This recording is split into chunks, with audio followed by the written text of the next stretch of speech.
Bonjour. Aujourd'hui, je vais vous faire une vidéo en français. En fait, c'est une vidéo que j'avais envie de faire il y a quelques jours. Et puis, je me suis laissé aller. Enfin, j'ai plein de choses. Je ne l'ai pas faite. Et en fait, elle est importante. Alors, je vais la redire. Bien sûr, je ne redirai pas les mêmes mots. Je ne redirai pas les mêmes idées que j'avais. Et en fait, c'était après l'intervention de Jean-Luc Mélenchon. Jean-Luc Mélenchon, c'est quelqu'un que j'aime beaucoup.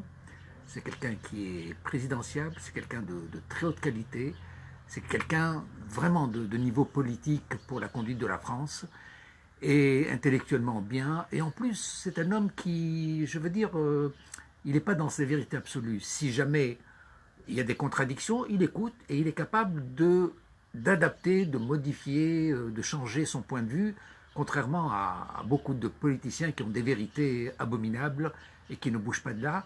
Lui, c'est quelqu'un qui est dans le débat critique. Et bon, mon sujet n'était pas concernant Mélenchon, mais concernant ce qu'il a dit. Il a dit une chose, il a dit Éric Zemmour ne sera jamais élu par les Français. Les Français ne liront jamais un gars comme Éric Zemmour. Malheureusement, je dois lui dire que là, il fait erreur.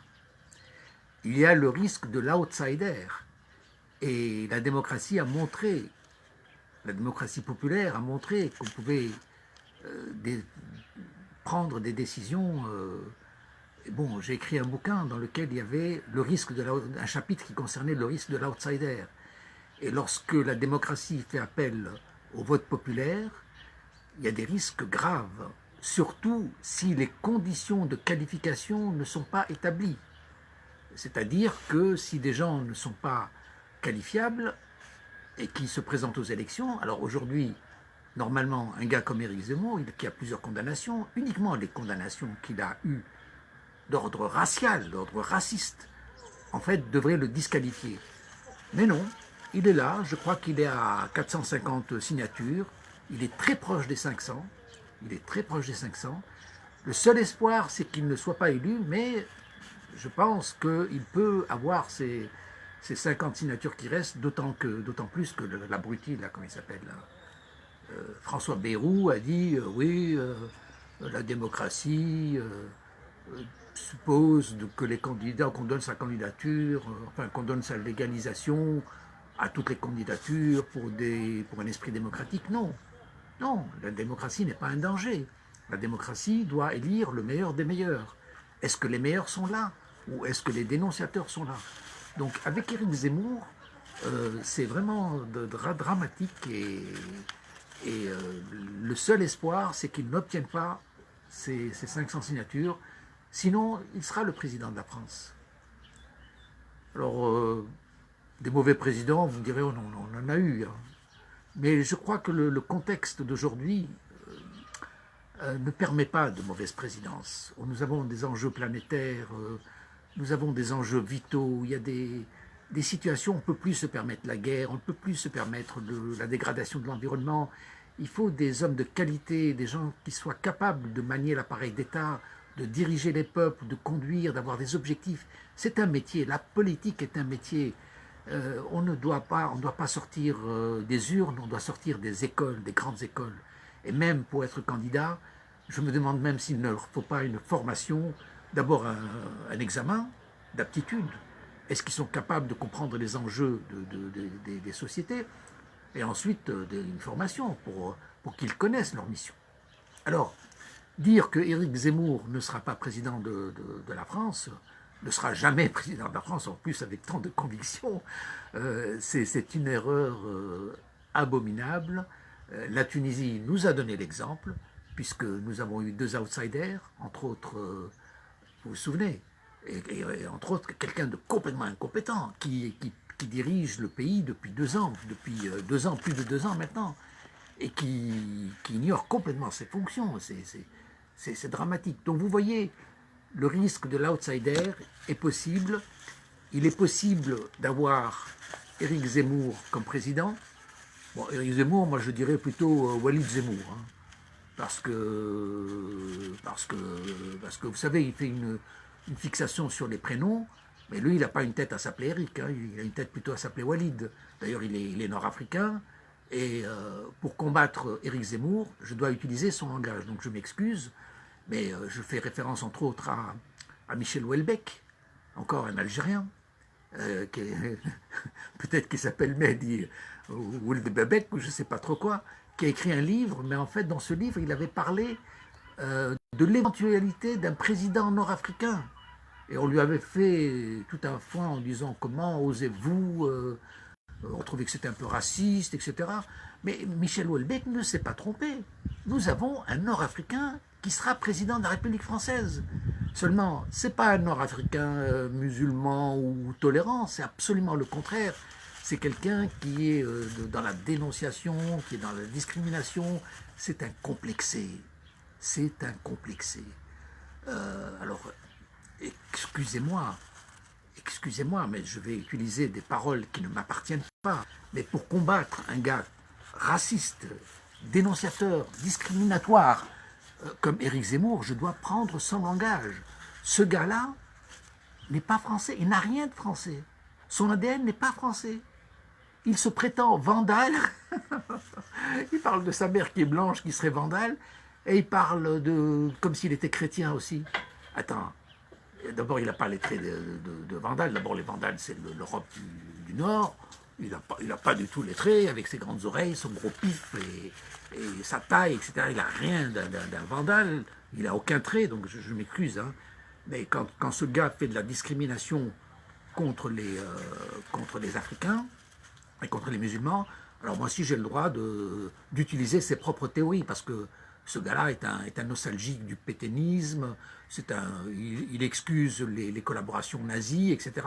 Donc à partir du moment où lui parle comme ça, je ne vois pas pourquoi moi je n'utiliserai pas son langage pour le contredire. Parce que chez les racistes n'aiment pas qu'on soit raciste avec eux, vous savez.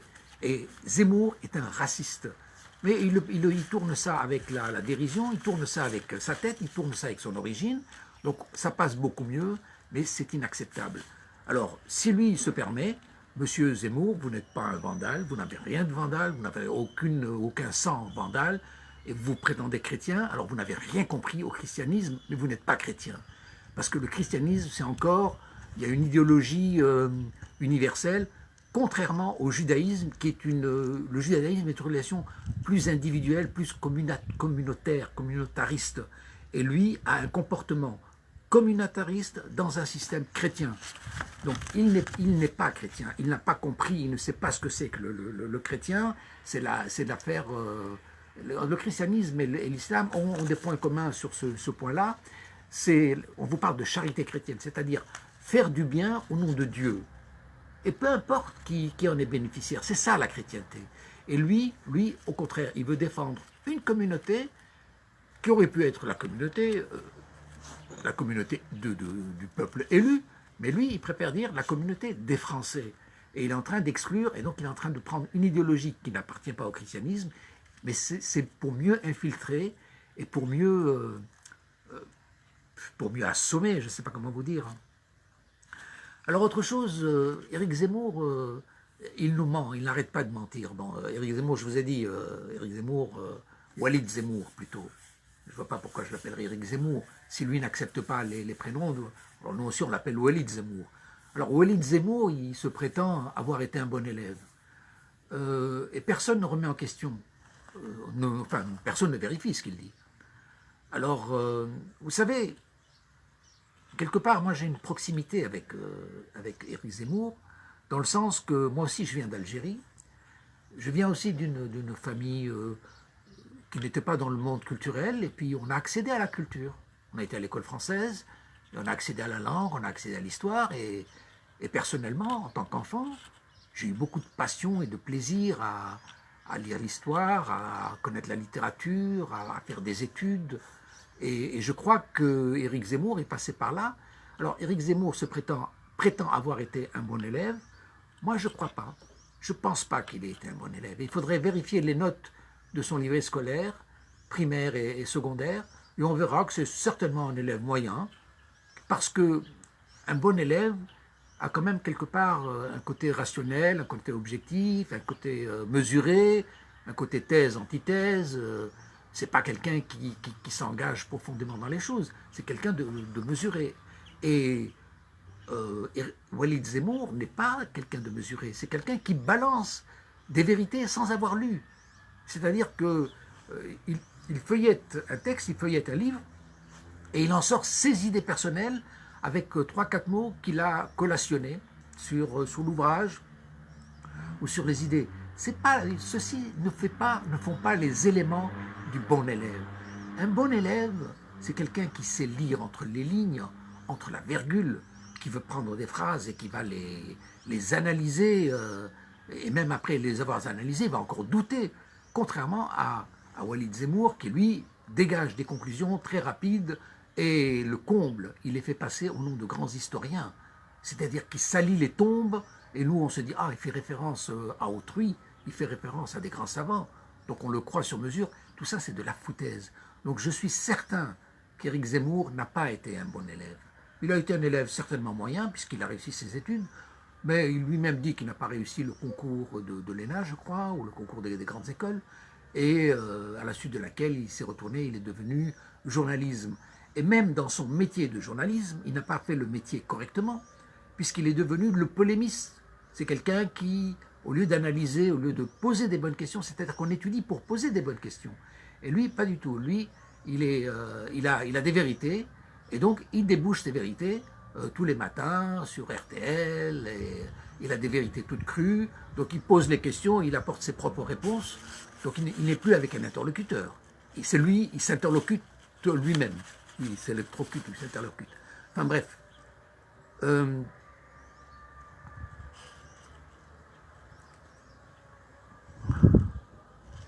Alors, ce que je voulais dire, c'est que quand je parlais d'un point commun avec Éric Zemmour, c'est l'accès à la culture française.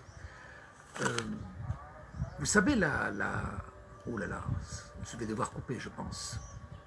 Il va y avoir un appel à la prière.